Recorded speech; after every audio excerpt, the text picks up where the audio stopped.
bonjour à tous. Merci de nous suivre pour ce flash d'information. Depuis le 13 janvier dernier, la Côte d'Ivoire accueille la Coupe d'Afrique des Nations de football. Et je viens donc vous donner un point des matchs à l'ordre du jour. Aujourd'hui, donc, l'Algérie sera opposée au Burkina Faso, la Mauritanie à l'Angola et la Tunisie au Mali. Un retour sur la journée d'hier avec les buts qui ont animé la journée d'hier dans les rencontres qui ont opposé le Sénégal au Cameroun, la Gambie à la Guinée, le Mozambique au Cap-Vert. Comme vous pouvez le voir sur ces images, des équipes qui ont donc tenu le pari de leur victoire. Le Cap-Vert qui s'est donc imposé face au Mozambique. La Guinée et la Gambie qui ont donc croisé le fer hier dans la soirée. Le Sénégal qui s'est imposé face au Cameroun. Et au cours de cette CAN de football, on parle également de foire artisanale, le lancement de la deuxième édition de la foire artisanale et commerciale de la CAN qui s'est tenue donc le mardi 16 janvier dernier à l'espace Canal aux Bois à Treichville. Des artisans venus de plusieurs pays africains, dont la Côte d'Ivoire, y ont élu domicile pour la promotion et la vente de leurs articles.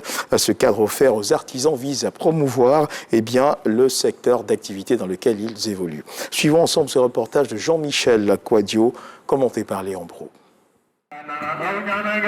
Treichville, espace Canal aux Bois, bienvenue au stade de l'artisanat. Ici, les artisans font leur Coupe d'Afrique.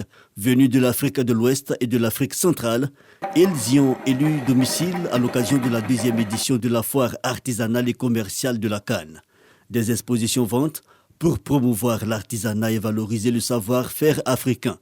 Nous avons donné cet espace-là afin de faire montre du savoir-faire africain en matière d'artisanat.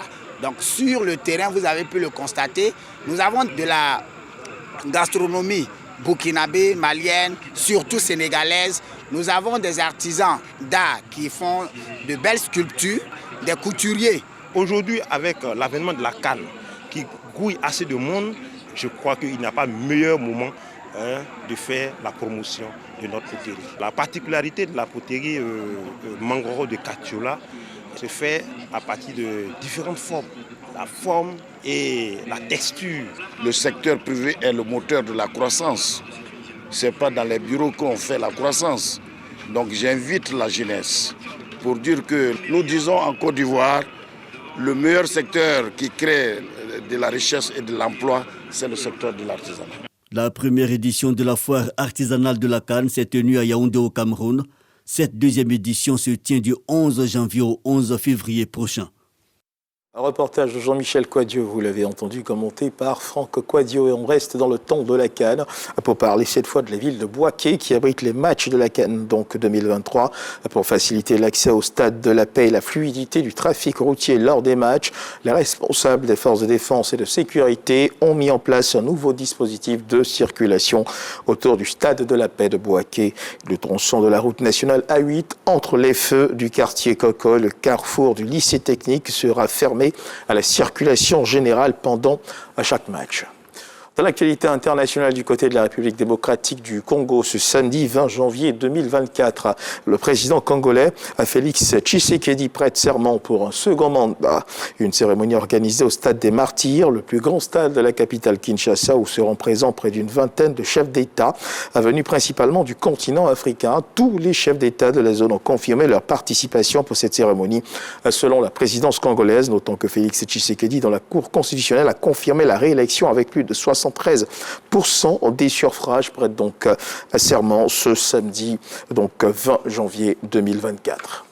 Et on termine ce tour de l'actualité internationale avec le conflit israélo-palestinien, Israël qui accentue ses opérations militaires dans le sud de la bande de Gaza. Une frappe israélienne sur Damas, la capitale de la Syrie, a tué ce samedi 5 personnes, dont un membre des gardiens de la révolution iranienne, et en a blessé d'autres. Notons également que Israël poursuit son offensive à Khan Younes, dans le sud de la bande de Gaza. Des Israéliens qui poursuivent par ailleurs des opérations en Cisjordanie occupée. Voilà qui marque la fin de ce flash d'information. Merci de nous avoir suivis. Je vous retrouve à 11h30 pour le journal.